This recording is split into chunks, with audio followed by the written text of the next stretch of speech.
জলপাইগুড়িতে এই দোকানটা এত ভাইরাল, এত টেস্ট, আগে আমি জানতামই না। আজকে এসে বুঝলাম কেন সবাই এই দোকানটা রিকমেন্ড করে। হে গাইস, আজকে আমি চলে এসেছি জলপাইগুড়ি শহরের একদম ফেমাস একটা ফাস্টফুড স্পটে।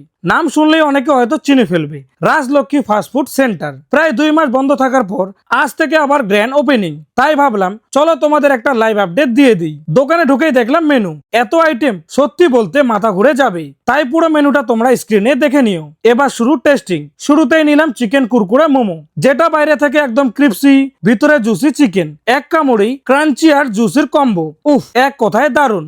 তারপর ট্রাই করলাম চিকেন মোগলাই, সাথে আলু দম আর স্যালাড। ভিতরে একদম ভরপুর চিকেন স্টাফিং, সফট, ফ্লেভারফুল আর মশলার টেস্ট একদম পারফেক্ট। এরপর চিকেন প্যান ফ্রাই মোমো, এটাই নাকি ওদের মোস্ট সেলিং আইটেম। হালকা ফ্রাই প্লাস স্মোকি ফ্লেভার। সত্যি বলছি, একবার খেলেই আবার অর্ডার করতে ইচ্ছা করবেই।